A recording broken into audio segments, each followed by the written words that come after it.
querido Luiz Lira, que está todos os meses conosco, já fazia esse trabalho nas palestras presenciais, e aí a gente entrou nesse momento de pandemia, não é? Retomou os trabalhos de forma virtual, e Luiz Lira continua conosco, e nós só temos que agradecer a ele por essa parceria, né? Essa disponibilidade dele estar sempre com o Instituto Espírita Semeadores da Fé. Então, seja muito bem-vindo, Luiz Lira, mais uma vez. Ele vai abordar um tema muito interessante, né, hoje, e vamos estar atentos, tirar as nossas dúvidas, explorar, logicamente, o conhecimento dele, e vamos pedir para a Zezé fazer a nossa prece de início. Vamos orar. Senhor Jesus, amigo e irmão de todas as horas, aqui estamos, amigo Jesus, rogando a vossa misericórdia para todos nós. Pedimos, Senhor, a assistência amiga da espiritualidade para todos, Senhor, nós que estamos participando desse trabalho, em particular para o nosso irmão que vai fazer uso da palavra, para com que, Senhor, além do seu conhecimento, ele seja inspirado cada vez mais para transmitir para nós tudo o que estamos precisando na noite de hoje. Que a tua paz se faça conosco hoje e sempre. Que assim seja. Luiz, a palavra é sua. Primeiro, dar uma boa noite aos nossos amigos, que em tempos de pandemia fica tudo muito só no visual, né? A gente já sente. Ô, Luiz, tá muito baixo, estou lhe ouvindo, não. Só um momento.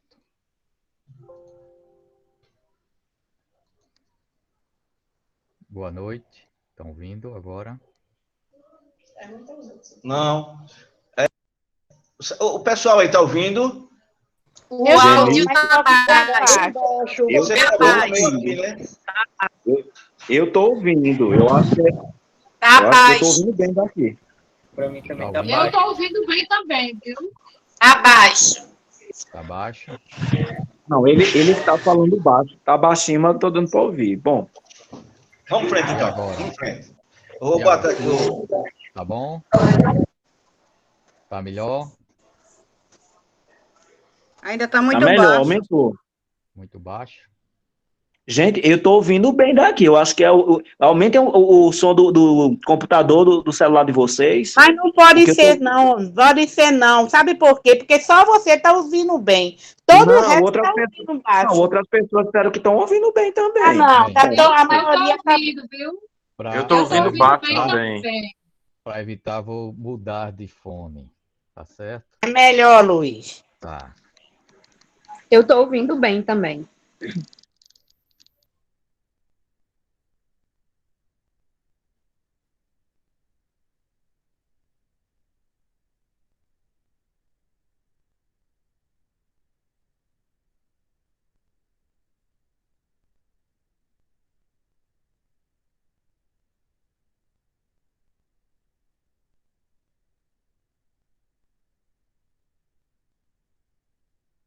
E agora, minha gente? Tá bem? Melhorou. Agora Melhorou. tá bem. Aí ficou Agora bom. está bem. Aí tá certo. Agora sim. Vocês parecem a torcida do Santa Cruz, nunca fica satisfeito. A melhor do mundo. O esporte perdeu, foi. O esporte perdeu, foi. Bem, vamos lá. Hoje a gente trouxe um tema importante. Quem assistiu a live de ontem, tivemos algumas questões a respeito do tema pureza doutrinária. É um tema que as casas espíritas e o movimento espírita, de vez em quando, temos discussões em torno disso. O que é a pureza doutrinária? E aí, o que é que temos que fazer? Ir na fonte, ir verificar Kardec e também o contexto do movimento espírita, aonde foi utilizado bastante, né? A gente vai ver que no meados do século passado, até o final, nós tivemos grandes debates sobre a pureza doutrinária. Então, fomos no capítulo 1º da Gênese, característica da revelação espírita. Eu vou projetar aqui uma apresentação, vocês me digam se estão vendo, né? Porque uma vez, depois que terminei a palestra, o pessoal disse, foi muito bom, agora a gente não viu nada. Aí eu espero que a gente tenha que compartilhar aqui a tela.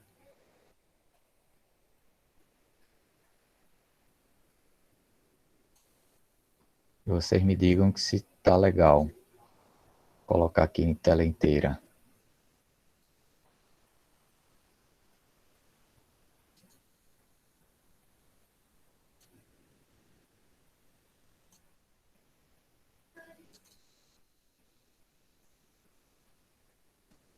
Estão dando para ver?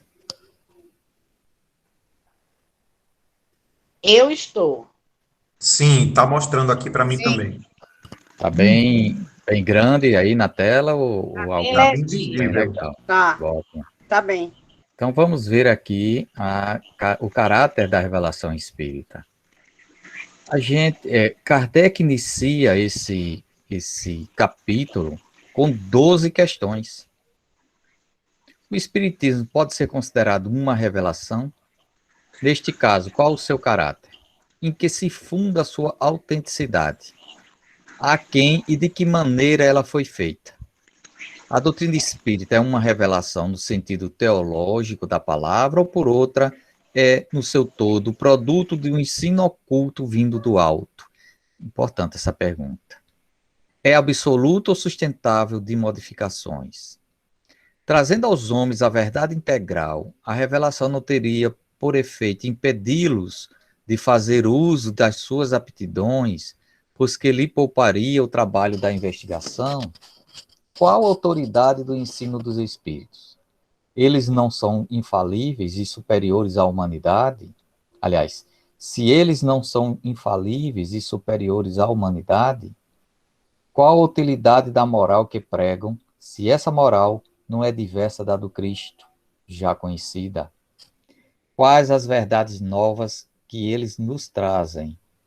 O homem precisará de uma revelação e não poderá achar em si mesmo e em sua consciência tudo o que é preciso para se conduzir na vida?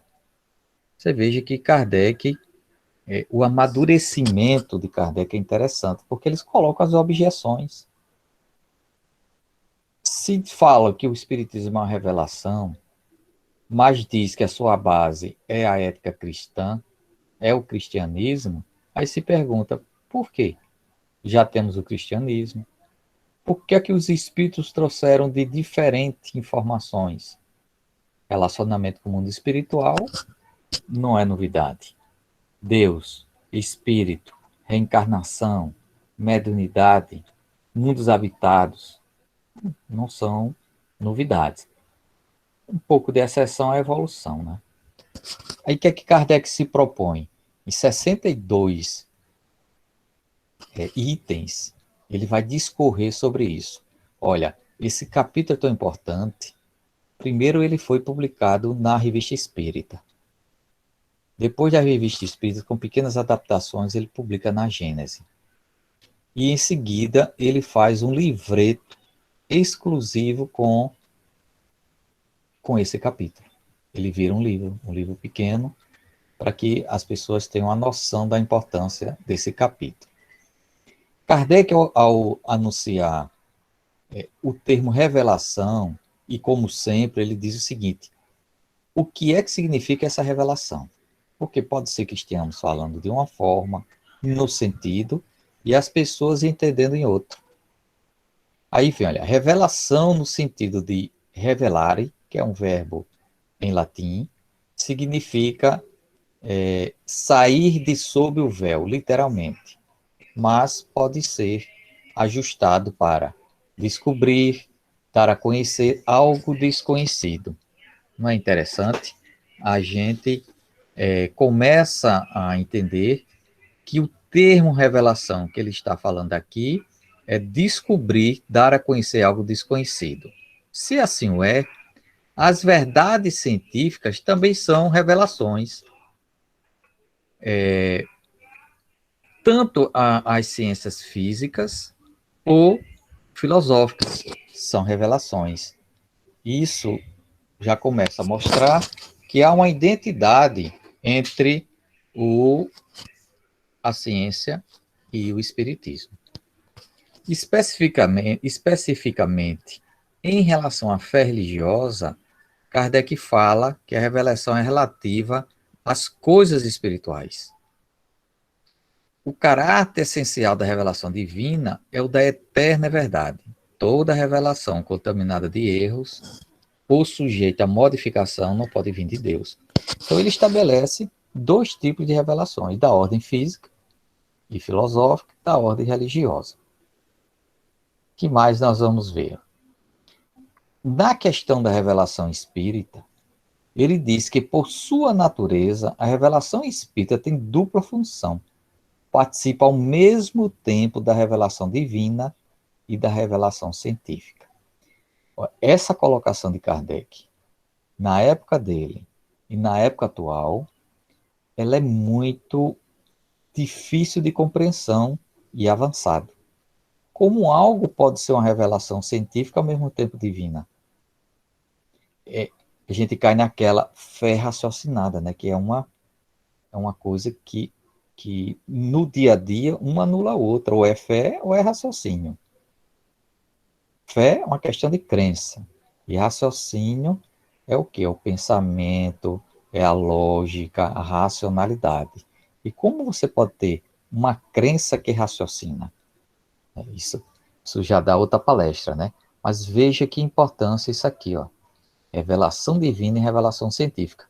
Agora, a gente vai entender o que é que Kardec coloca, por que o Espiritismo é uma revelação científica.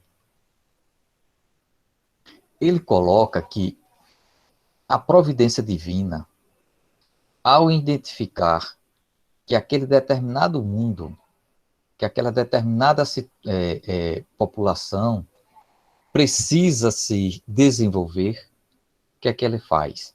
Ele induz aos espíritos que governam estes mundos, determina então aos seus emissários que espalhem os fenômenos e expliquem como funciona o mundo dos espíritos. Então a gente começa a compreender que na escala da evolução dos mundos, todos têm seu tempo de amadurecimento para que a coisa aconteça. Então a revelação espírita ela vai ser dupla, divina porque ela foi da providência divina, determinar no tempo certo, explicar os fenômenos do relacionamento com os espíritos. E científica porque foi elaborada pelo homem. Esse slide, ele desmistifica várias questões. Primeiro, as coisas da providência divina, como tudo que parte de Deus, é perfeita, mas ao tempo certo. É como se tivesse esperando esperando um momento determinado para poder isso acontecer. A gente vê, então, que a determinação do tempo é algo que requer um estudo para isso, e a gente vai ver. E essa questão do espiritismo ser uma elaboração do homem também é importante, para a gente não pensar que tudo caiu do plano espiritual, de mãos beijadas, nas mãos de Kardec, nem nas nossas mãos. Que vamos ver. Então, a revelação espírita, ela participa da questão de divino, da questão da revelação da fé religiosa, porque seu aparecimento foi da providência divina, e não resultado da iniciativa de quem quer que seja, nem de uma intenção premeditada de uma pessoa. Porque os pontos fundamentais da doutrina vêm do ensino que deram os espíritos. Que espíritos são esses? Os encarregados por Deus de esclarecer os homens acerca das coisas que eles ignoravam, que não podiam aprender por si mesmos. e que devem conhecer, já que naquele momento estavam aptos a compreendê-las. Veja como é importante isso. Quando nós estivermos aptos a compreender as questões de Deus, os espíritos que são encarregados de Deus vão e apresentam. E como é que esses espíritos funcionam? A gente imagina que aquele velhinho lá em cima chega para um e diz, olha, fale isso. É a própria consciência desses espíritos acionado pela lei do Criador que é acionado. E assim, nós recebemos orientações, intuições para poder desenvolvermos algo novo.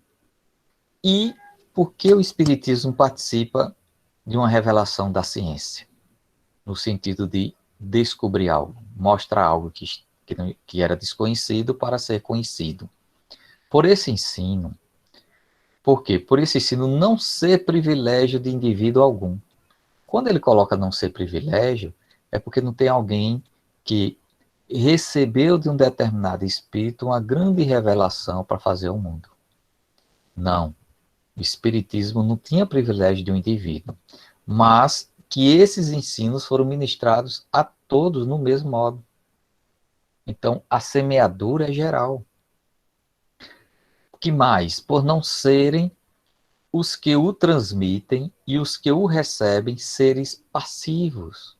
Ah, vem do alto, tá tudo bom, tá tudo certo. Nada, foi um espírito que disse. Então, como se esse espírito fosse Deus. Que dispensasse as pessoas do trabalho de observar, de pesquisar, não dispensar as pessoas de utilizar o seu raciocínio, o seu livre-arbítrio, porque não é proibido às pessoas o exame, mas ao contrário, é recomendável examinar tudo que nos chega dos espíritos, do plano espiritual. Quando a gente diz examinar, é justamente analisar se aquilo tem lógica, se aquilo está correto, se aquilo não contradiz com a ciência, se é um absurdo. O Espiritismo veio desmistificar o relacionamento com o mundo espiritual. Olha, são dois objetivos do Espiritismo, duas finalidades. Dizer da natureza dos espíritos, de onde é que vem, para onde é que vai, o que somos. E o segundo, o relacionamento com o mundo espiritual. Então, quando ele desmistifica isso, o que é que acontece com a nossa forma de proceder? Por não se aprofundar nos estudos, por não ler os livros fundamentais do Espiritismo, nós aceitamos de bom grado, incautos, tudo que vem do mundo espiritual. Teorias, práticas, não é incomum, por exemplo, numa cabine de passe. Aí a pessoa vai tomar um passe. Aí diz, fulano, você tem que tirar o sapato. Mas por quê? Porque é o seguinte, a energia, quando circula pelo seu corpo, ela tem que ir para a terra, para depois voltar para a sua cabeça. Aí com o sapato isola. Outro, fulano, você veio com a roupa inadequada para o passe. Disse, não, mas qual é o problema, né? Porque ela está toda de algodão, vai isolar. Olha, certas questões a gente precisa passar pelo crivo da razão. Não, mas foi o mentor que orientou dessa forma. Que mentor? Há 40 anos que a gente tem um mentor e ele orienta. Mas será que é o mesmo? Será que não mudou? Ou será que nós não estamos sendo testados pela espiritualidade justamente pelo nosso raciocínio e exame daquilo que é recomendável ou não?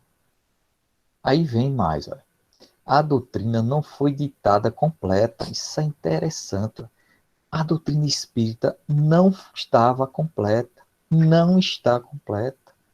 Ela não foi imposta à crença cega, porque ela é deduzida pelo trabalho das pessoas, dos homens, que na observação dos fatos que os espíritos lhes põem sob os olhos e das instruções que eles nos dão, instruções que nós devemos estudar, comentar, comparar, a fim de que nós possamos tirar nossas próprias deduções e aplicar. Não é importante isso?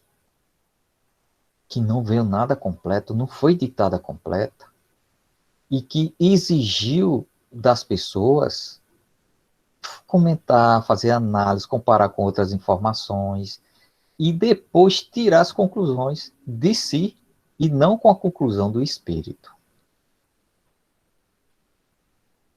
Então, a gente pode dizer que o crédito dos espíritos na codificação, no espiritismo, é provocar os fenômenos e ditar os ensinamentos através desses fenômenos, num trabalho coletivo. Porque lembre-se que a semeadura foi em toda a Terra. E o crédito de Kardec foi identificar esses ensinamentos, libertá-los do fenômeno, dar um tratamento doutrinário, utilizando o método positivista, racional e discursivo. Isso tem tudo uma denominação, que é o método positivista, causa e efeito. Todo efeito inteligente tem que advir uma causa inteligente. E não ser idealista. Eu creio que isso é assim. Não vale. No espiritismo não tem crença. No espiritismo tem método positivista. Então dê a causa para poder estudar o efeito. Que mais? Racional. Significa que tem que passar pela lógica. E a lógica, o raciocínio lógico, ele é estruturado. Estruturado, olha, o método positivista é estruturado na ciência. O método racional e positivista também, ele é da filosofia. Todos os três aqui, ele é aplicado tanto à filosofia quanto às ciências. Então, racional, a gente tem a lógica, a base da lógica, são dois pontos principais. Primeiro, algo é necessário e algo é suficiente. Então, para que algo passe pela lógica, tem que ter esses dois critérios, do necessário e do suficiente. Exemplo, para chover, é necessário ter nuvem. Até agora eu não vi o sol chovendo, nem a lua. Tem que ter nuvem. Mas só a nuvem é suficiente para que haja chuva? Não. Além da nuvem, vento, temperatura, se a nuvem está densa, vários fatores que, somados, ocorre a chuva. Então, um fenômeno, para que ocorra um fenômeno, é necessário o quê? Ter médiuns. E é suficiente? Não. Ainda é preciso ter espírito. E é suficiente isso? Não. É preciso ainda a permissão para que o fenômeno ocorra. Que nada no relacionamento com o mundo espiritual e no nosso mundo da vida, de existência, acontece sem a permissão. E a questão discursiva, que se algo tem causa e efeito, passou pela questão lógica, agora vamos discutir se isso é crível, se é adequado ou não. Veja então que o crédito de Kardec é muito mais do que apenas o fenômeno ditados de alguns ensinamentos pelos espíritos. Ele requer um trabalho exaustivo. Então, antes de entrar aqui e falar dessa questão de ser exaustiva, o que é que nós vamos ver? Kardec, a gente acha que o trabalho dele foi tão leve, né? Recebeu as comunicações, organizou aquilo, publicou o livro e pronto. Não, minha gente. Kardec teve momentos muito difíceis. Por exemplo, em 1865, ele foi acometido de uma doença, quase desencarna. Tudo indica que foi um infarto. E os espíritos disseram que ele tem que suspender todo o trabalho dele. E ele viajou eu não digo as escondidas, né? Mas foi para a Suíça. Essas informações, elas são dos documentos das cartas de Kardec, vão ser publicados, isso no site da Universidade Federal de Juiz de Fora, Projeto Kardec, acessem, são fontes primárias, e lá então, Kardec teve que se isolar, suspendeu tudo de trabalho, que os espíritos disseram que ele iria desencarnar, se continuasse. Por conta do trabalho exaustivo que Kardec tinha. Você imagina o que ele tinha que escrever, cartas para responder, mais de 500, 600, 800 que ele chegava ao ano. Mais de 1.000 pessoas ele atendia por ano. Então, e não dormia praticamente. Então, e ele já estava na idade avançada para a época. Não foi um trabalho fácil. E mesmo depois que ele se recuperou, ele ainda não ficou totalmente recuperado. Sempre com problemas, problema na vista, não foi fácil. Então, o desencarne dele, provavelmente por excesso de trabalho, muito mesmo. Que nós vamos ver aqui, ó. A revelação espírita e o método. Porque em outras conversas que tivemos, foi visto que as obras de Kardec não são os 5 livros que nós denominamos Pentateuco Kardeciano. Isso pode chamar de livros fundamentais, como Kardec dizia. Mas, pelo menos 23 obras. Que mais? Ele criou o método. Ele fez a transposição do método experimental para aplicar aos fenômenos ditos espíritas. Então, isso foi uma obra de Kardec. Que mais ele teve de obra? A fundação de uma sociedade científica, que foi Sociedade Parisiense de Estudos Espíritas. Ele também fez os livros e deixou a constituição do espiritismo, de como o espiritismo devia se organizar enquanto movimento. Como ele deveria atualizar e dar o progresso dos conhecimentos através dos congressos, né? Como é que ele iria colocar novos conhecimentos dentro da doutrina, através de congressos. Então, ele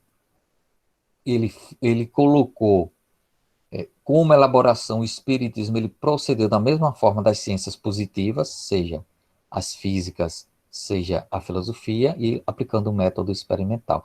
Inclusive, na Gênesis, ele força mesmo, ele diz o seguinte, que as ciências só se desenvolveram através do método experimental. Para hoje, isso choca um pouco, porque a gente sabe que tem teorias que ainda não foram experimentadas, mas na época de Kardec ainda era dessa forma. Não surgia a teoria primeiro. Primeiro, as experiências. E aí ele diz, portanto, é rigorosamente exato, isso é o termo bem científico, né? Quando diz rigor, exatidão, dizer que o espiritismo é uma ciência da observação e não produto de imaginação. As ciências só fizeram progressos importantes depois que seus estudos se basearam sobre um método experimental. Até então, acreditou-se que esse método também só era aplicável à matéria. Mas o que é que fez Kardec? Aplicou também as questões chamadas metafísicas para a época, ou seja, tudo que não era ligado à física, além da física. Agora vamos ver a revelação espírita e ciência. Então Kardec coloca, assim como a ciência clássica tem por objeto o estudo das leis do princípio material, o objeto especial do espiritismo é o conhecimento das leis do princípio espiritual. A gente começa a identificar o campo de ação das ciências clássicas, as leis do princípio material, e o campo do espiritismo, conhecer as leis do princípio espiritual. Está aí a segregação de funções. E ele diz, olha, que o espiritismo e a ciência se completam reciprocamente. A ciência sem o espiritismo se acha na impossibilidade de explicar certos fenômenos somente pelas leis da matéria. Sem a ciência, faltaria no espiritismo apoio e comprovação. desses fenômenos. E aqui vem. O estudo das leis da matéria tinha que vir antes que o estudo da espiritualidade. Que frase maravilhosa. Então, nós não vamos ter conhecimento da espiritualidade se antes não tivermos a evolução das ciências nas leis da matéria. Por quê? Porque a matéria que primeiro é captada pelos nossos sentidos. E se o espiritismo tivesse vindo antes das descobertas científicas, teria sido abortado, como tudo que surge antes do tempo. Além disso, convém notar que nenhuma parte o ensino espírita foi dado integralmente. Não tem isso. Por quê? Porque caminhando ao lado do progresso científico, o espiritismo jamais será ultrapassado. Porque se novas descobertas lhe demonstrassem estar em erro acerca de qualquer ponto, ele se modifica nesse ponto. Se uma verdade nova se revelar, ele vai ter que aceitar. Então, nós espíritas, às vezes nos ufanamos dizer nada no espiritismo foi modificado. Nada até agora a ciência... Mas a ciência não está se debruçando sobre o espiritismo. Nem vai se debruçar sobre as questões espirituais. Na sua maior parte. As experiências, os estudos relativos ao espírito no meio acadêmico é ínfimo. Ocorre. Nós temos a Universidade Federal de Juiz de Fora, que tem um núcleo que estuda espiritualidade e saúde. Então, isso já começa a permear. Mas as relações com o mundo espiritual não vai estudar. Isso somos nós que devíamos estar estudando. Veja que conta simples. Se nós dissermos, eu sei que tem bem mais, mas suponhamos que tenhamos 5.000 centros espíritas em funcionamento no Brasil, antes da pandemia, né? Do funcionamento presencial. E se tivesse só uma única reunião mediúnica por semana nesse centro e uma única comunicação fosse dada, teríamos por semana 5.000 comunicações mediúnicas. Como são 52 semanas do ano, multiplique 5.000 por 52. Nós já teríamos o que aí? Mais 250.000 comunicações por ano. Quantos trabalhos científicos vieram daí? Raros são as pessoas que escrevem. Um Hermínio Miranda perdido na vida, que vai escrever sobre esses fatos. Um Herculano que se foi. Então, pouca coisa se escreve de estudo, de observação do método experimental desse material riquíssimo que nós temos. Por quê? Porque nós deixamos de lado uma das partes essenciais do espiritismo, a ciência, a filosofia. A gente se apegou mais à questão religiosa e quando isso ocorre, a gente cristaliza o espiritismo, deixa ele emparedado. Que mais? Agora vamos ver a revelação espírita e o cristianismo. Tem profunda conexão. O espiritismo, partindo das próprias palavras do Cristo, como Cristo partiu das palavras de Moisés, é o resultado direto da sua doutrina, da doutrina cristã. Longe de negar ou destruir o evangelho, o espiritismo, ao contrário, vem confirmar, explicar e desenvolver pelas novas leis da natureza que o espiritismo descobriu. Porque a lei da natureza, na doutrina espírita, ela vai além das ciências físicas. Ela vai para o plano espiritual e transforma o sobrenatural em leis naturais, em leis divinas. Tanto as leis físicas são leis divinas, quanto as leis do mundo espiritual são leis divinas. Então, pelas novas leis da natureza. que revela tudo quanto Cristo disse e fez, e elucida os pontos obscuros no ensino cristão. Reconhecemos que o Espiritismo realiza todas as promessas do Cristo a respeito do Consolador anunciado. Tudo isso é da Gênesis, não, gente? Não tem nada meu aqui. Ora, como é o Espírito de verdade que presida ao grande movimento da regeneração, a promessa da sua vinda se acha, por essa forma, cumprida. Porque, de fato, é ele, o Espiritismo, o verdadeiro Consolador. Aí depois ele vai dizendo por que consola. Ela, a doutrina espírita, não proveio de nenhum culto especial, a fim de um dia servir a todos de ponto de ligação. A moral que os espíritos ensinam é a do Cristo, pela razão de que não há outra melhor. Essas duas últimas frases nós vamos explorar. Kardec coloca que o Espiritismo não veio de nenhuma religião.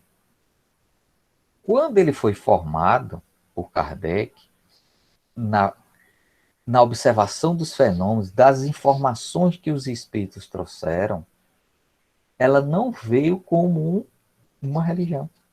Ela veio como um sistema doutrinário, filosófico. Então, ela não pertence a culto especial nenhum. Por que isso? Para que elas não tivessem nenhumas amarras e servissem a todas as religiões e correntes de pensamento como um ponto comum. Mas, ao mesmo tempo, ele coloca que a moral que os espíritos ensinam é a cristã, é a de Jesus. Por quê? Porque eles disseram que não tinha outra melhor. Isso faz com que nós espíritas, em alguns momentos e desavisados, venhamos a dizer que o espiritismo será a religião do futuro. Não. O espiritismo, ele vai servir de ponto de ligação comum a todos os cultos. Deus único, existência do espírito, relacionamento com eles, a evolução, a encarnação, serão pontos comuns. Porque senão nós vamos cometer o mesmo engano que os judeus aguardam que o Messias chegue e coloque a nação judaica na cabeça do mundo. Mas o que é que veio para a cabeça do mundo? O Deus único, que é o recurso do judaísmo que permeia o mundo ocidental e já penetra também no mundo oriental. Então, imaginar que o espiritismo constituído numa religião venha a ser a única religião do mundo. Deus não tem religião. O plano espiritual não tem religião.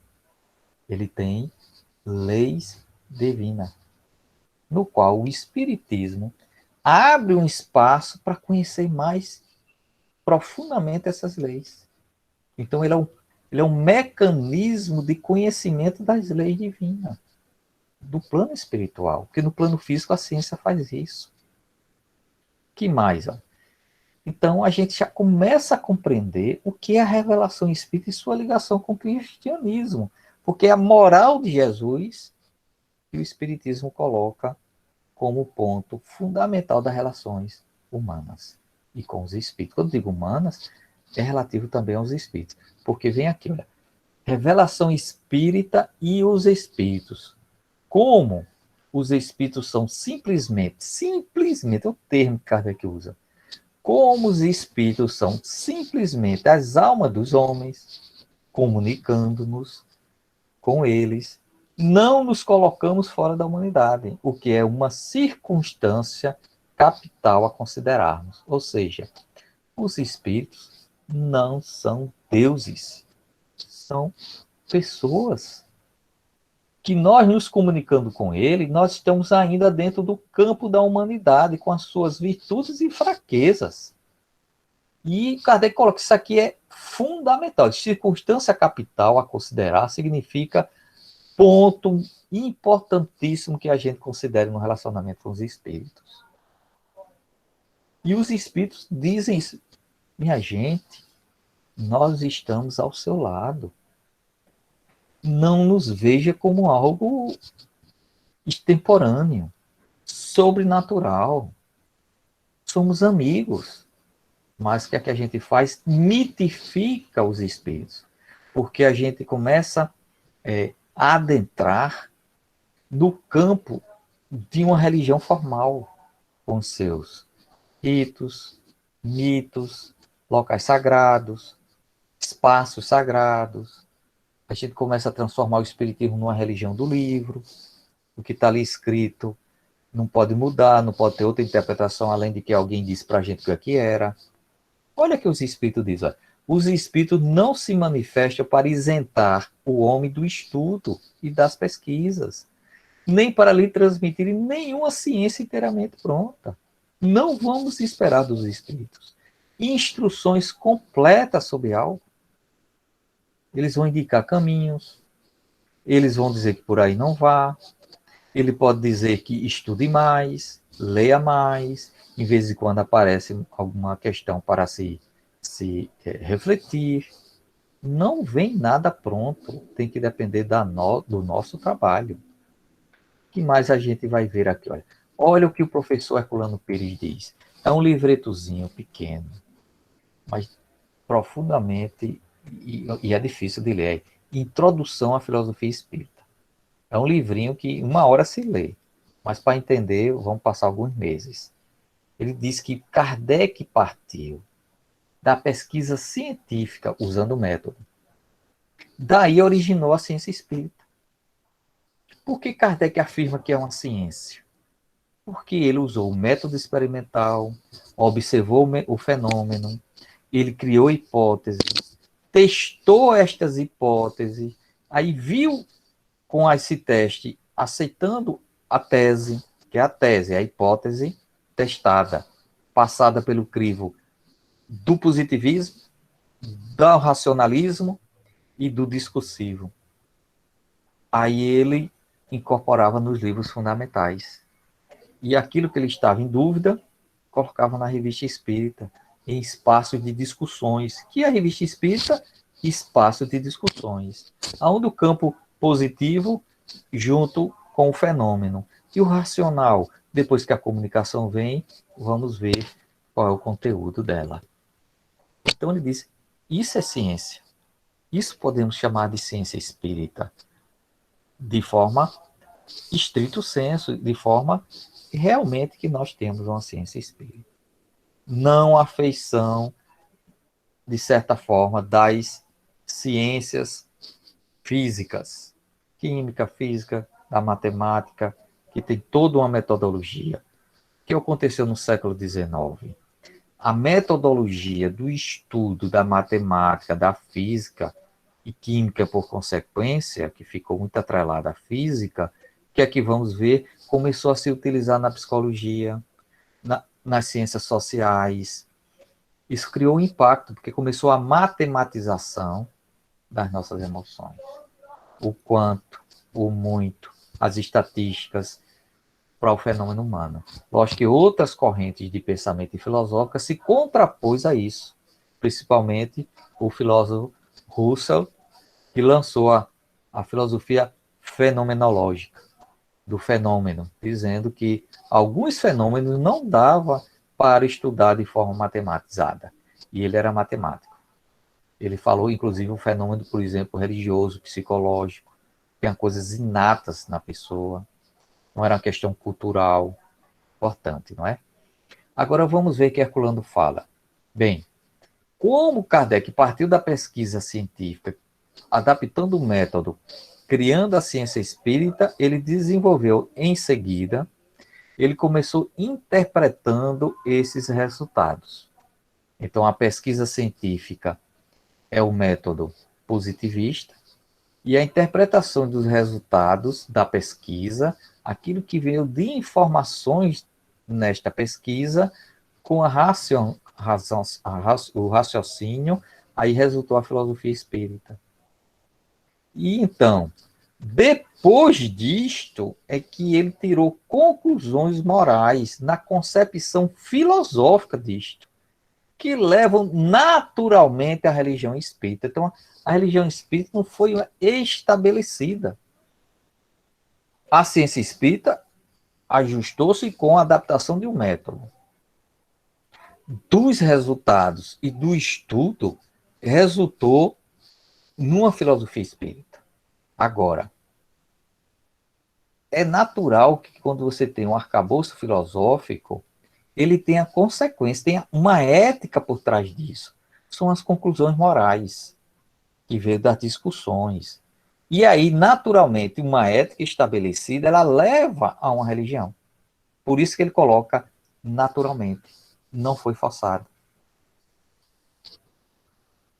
Então, eu reservei esta frase, muito interessante, estou correndo um pouquinho, porque eu gostaria de ter um tempo para a gente também ouvir perguntas, é que o Espiritismo é uma doutrina que existe nos livros e precisa ser estudada. Isso aqui dá para a gente discutir. Poxa vida, então eu não posso aprender Espiritismo sem ler nada. Vai ser difícil. Porque as bases e os princípios, a forma como o Espiritismo é montado, estão nos livros. Porque os livros é uma das obras de Kardec, aonde ele deixa lá escrito, e é lógico que isso é complementado. Eu estou me lembrando do estudo que eu estou fazendo da Gênese e do Livro dos Médiuns, e que foi que nós encontramos? Que na Revista Espírita de 1868, olha a memória de julho, porque a Gênese foi publicada ali em janeiro de 1868, a sua primeira edição, a segunda logo em seguida, terceira também, a quarta, segundo alguns, em 1869. Então, o que nós vamos ver? Que na Revista Espírita ele diz, este assunto nós empreendemos na Gênese. Aqui neste artigo nós vamos complementá-lo. E a gente ainda ouve de estudiosos espíritas dizer que a Revista Espírita é só um laboratório de Kardec. Que os livros fundamentais da codificação são livros da doutrina. E como é que fica estes textos na Revista Espírita que Kardec diz que está complementando o que está nos livros fundamentais? Interessante, né? Aqui nós comprometemos todo assunto, a gente vai ver também. Se eu olhei na Gênese, eu vou olhar nos outros livros fundamentais. Na Revista Espírita me faltou tempo para isso. Mas hoje, com a internet, Kardecpédia, então você bota um assunto, ele olha em todo o material de Kardec. Isso que é fundamental utilizarmos a Kardecpédia. Quem não conhece, faça um esforço de conhecê-la. É nosso amigo Cosme Massi. É um trabalho imenso para quem quer fazer palestra e entender o Espiritismo. Essa forma de estudar um assunto nas obras de Kardec e não ficando preso a uma só. Então, o que é que temos no Evangelho segundo o Espiritismo? No seu capítulo 1, item 6, ele diz, a lei do Antigo Testamento está personificada em Moisés. A do Novo Testamento em Cristo.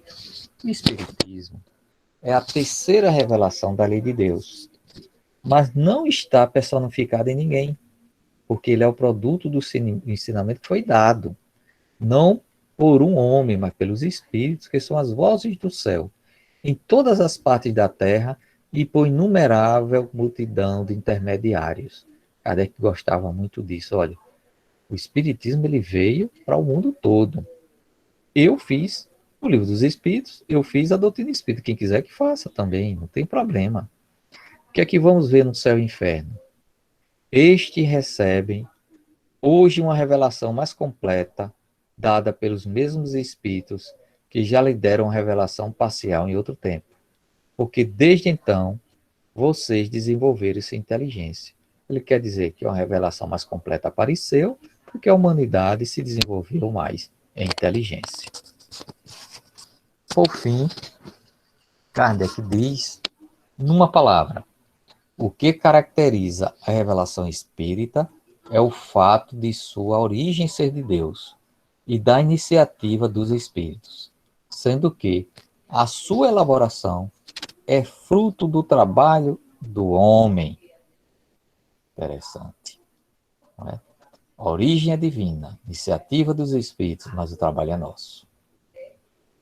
E aí, amigos, nós estamos aqui por concluído esse trabalho e essas reflexões.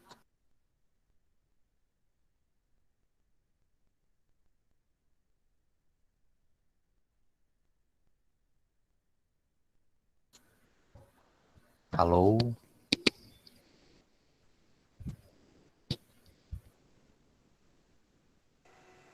Estou te ouvindo, Luiz, pode falar. Opa, pronto. E aqui a gente se coloca à disposição, porque é um capítulo importantíssimo para nós espíritas. Aliás, toda introdução dos livros fundamentais são importantes a gente ler. A introdução do livro dos Espíritos, a introdução do livro dos Médiuns, do Evangelho, o capítulo 1 da Gênese, a introdução do Céu e Inferno. Olha, é um manancial de conhecimento muito bom. Não podemos, nós espíritas, estarmos desleixados da nossa doutrina. Porque é o seguinte, nós vamos estar na nossa casa, vai acontecer um fato ou outro, e a gente fica olhando para o outro. E agora, o que é que a gente faz? Ou alguém nos aborda, seja em qualquer ambiente, faz 2, 3 perguntas, a gente sabe, vou perguntar a fulano, porque fulano sabe mais do que eu. Não tem disso, minha gente. O espiritismo está ali nos livros. Não é que alguém disse e deixou de dizer, não foi o que os espíritos deixaram ou disseram as questões. Você veja que para incorporar os princípios da doutrina espírita, Kardec teve que usar um método para lidar com os espíritos, porque ele sabia que eram pessoas que são falhos. Então ele usou um método e fez a base para poder escrever uma filosofia. Não é uma filosofia no sistema normativo de filosofia, né, como se conhece os filósofos. Mas ali temos todos os elementos de uma filosofia para utilizar na nossa existência. Toda uma ciência para lidar com o fenômeno. E as consequências morais. Aí a gente lê superficialmente e a gente se desespera porque frequenta o centro há não sei quantos anos.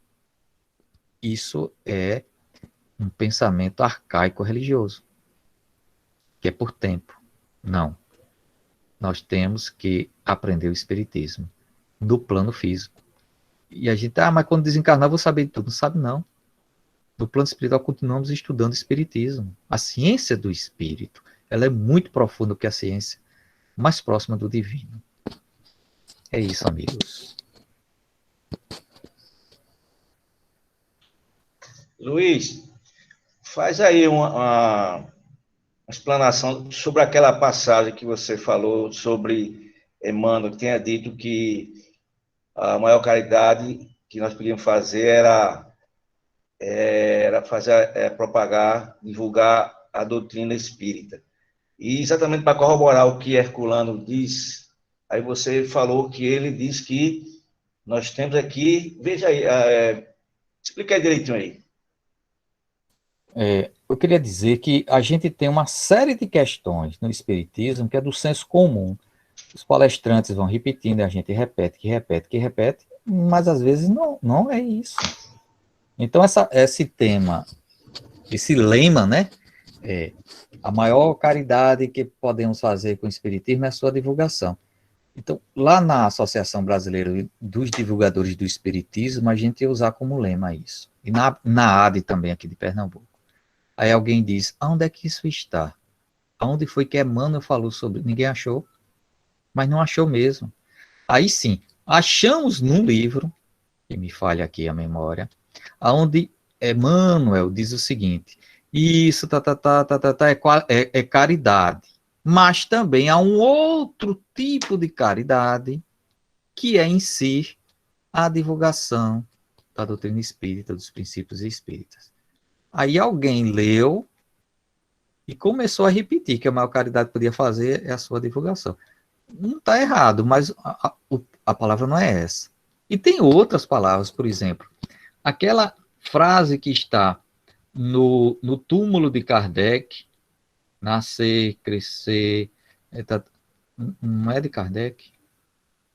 E também não encontramos, nós encontramos de alguns filósofos muito próximos. Alguém deve ter mudado alguma palavra ou outra e colocou aquilo lá. Então, assim, é o senso comum. Alguém disse, a gente acredita, é verdade e vai embora. Não temos senso crítico. Isso ocorre nas nossas reuniões mediúnicas, no trato com os espíritos. Ah, veio do plano espiritual, tá certo. Olha, lembre-se, minha gente. Olha, Kardec. Olha, médio com Kardec. Ah, meu Deus do céu, não tinha vez, não. O máximo que um médico conseguiu ficar com Kardec foram 3 anos.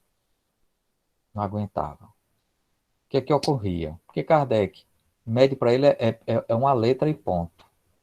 Ele ia atrás da comunicação. Então, Kardec corrigia as comunicações, corrigia os erros.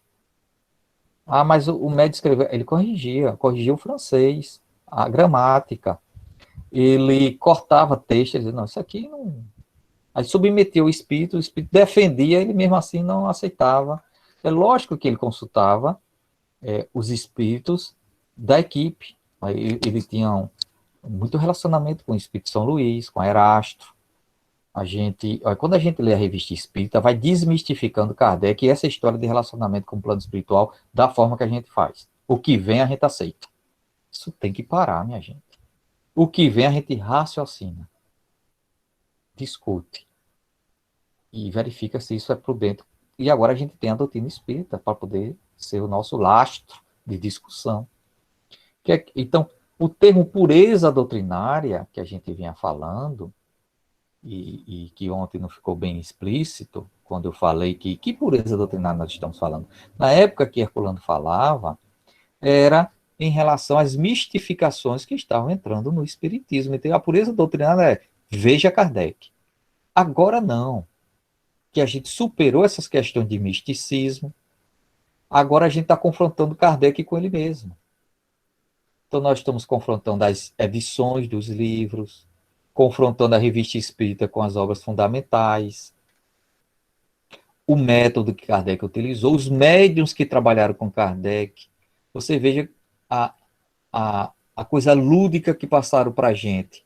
As meninas Bodin, que escreveram parte do Livro dos Espíritos. Então, a gente imagina uma criança de 14, outra de 12 anos, e teve dirigente que queria dar acesso a crianças à reunião mediúnica, e ele disse que Kardec trabalhou com crianças.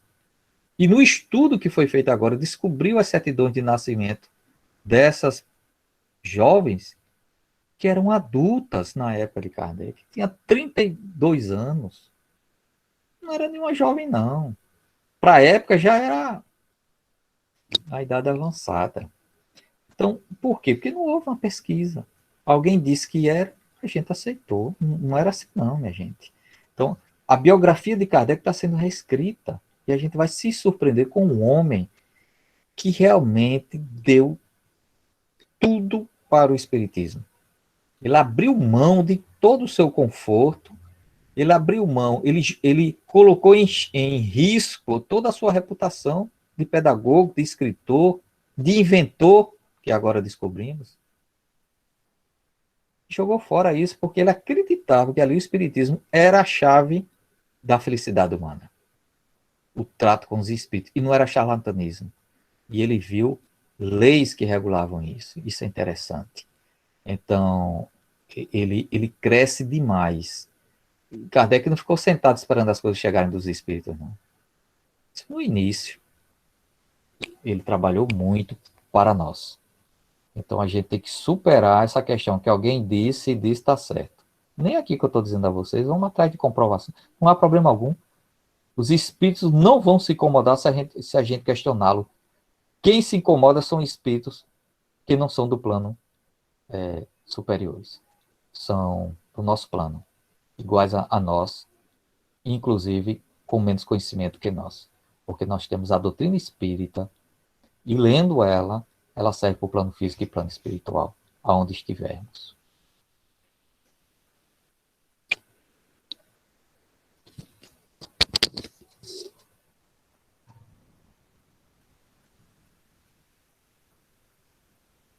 É isso, companheiros, que temos para hoje. É isso. Obrigado, Lico. É muita reflexão, viu?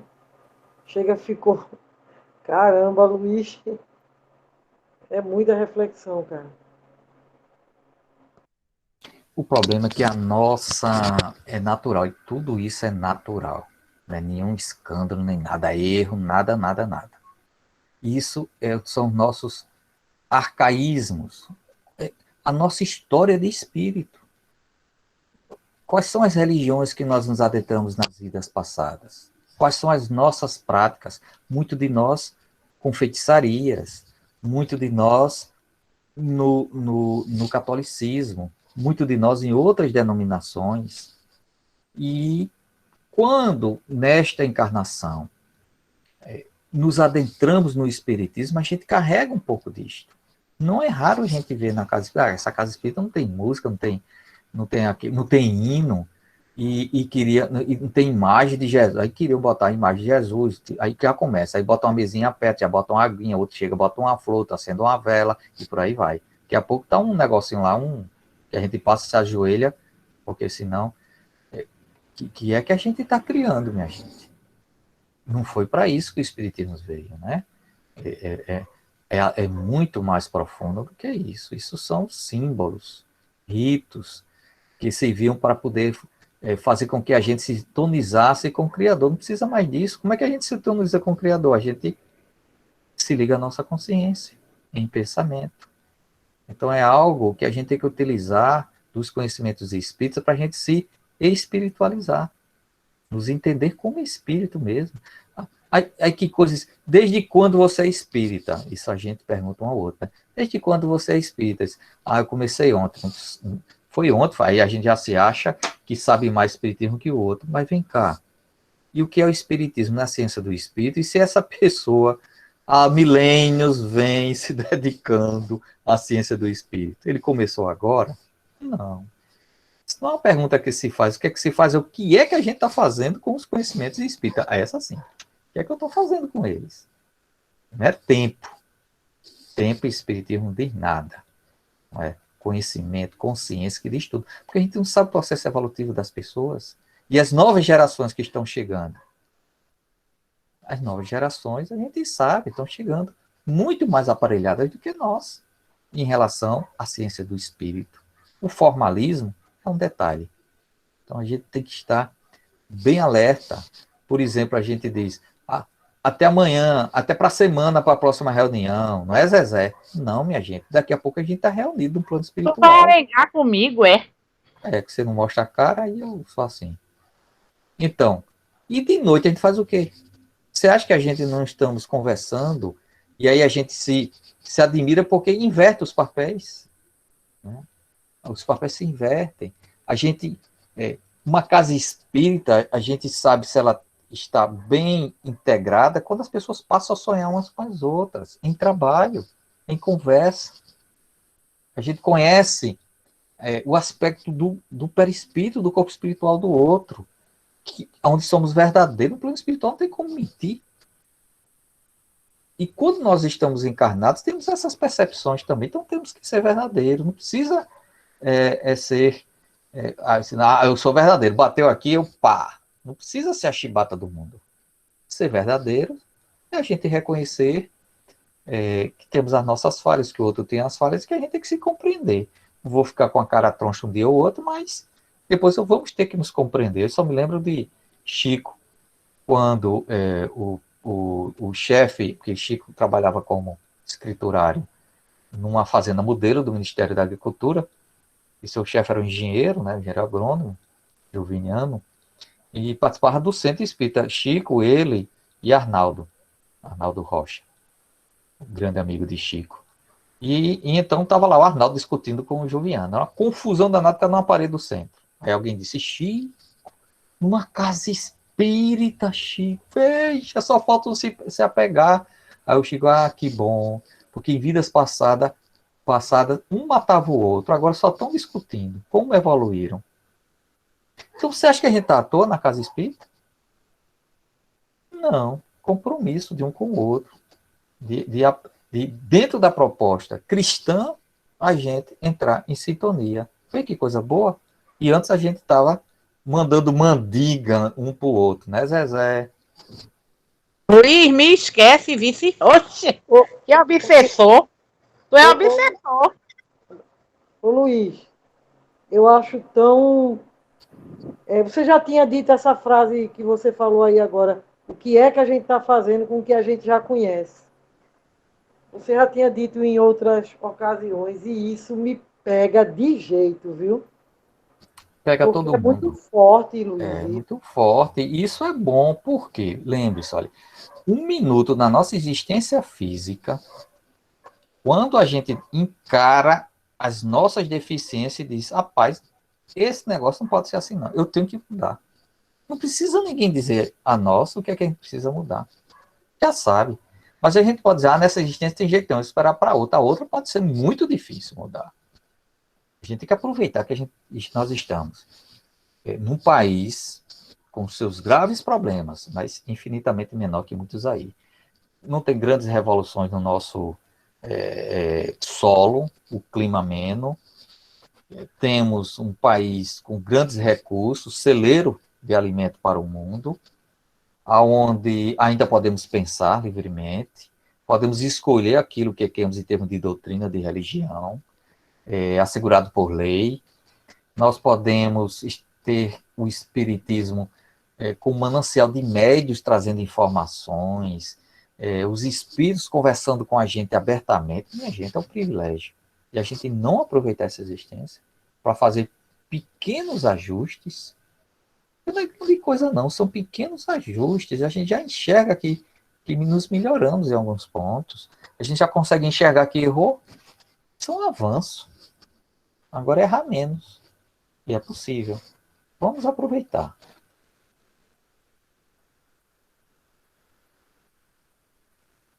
Vamos lá, né, minha gente? O horário já avançou.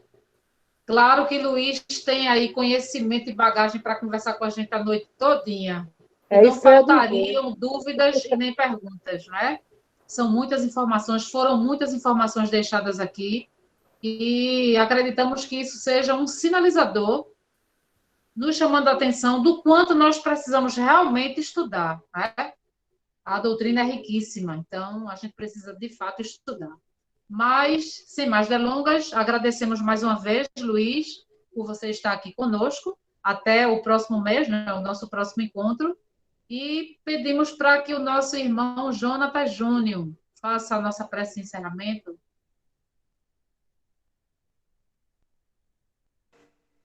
Que a doce paz do meigo Rabi da Galileia possa continuar a nos envolver.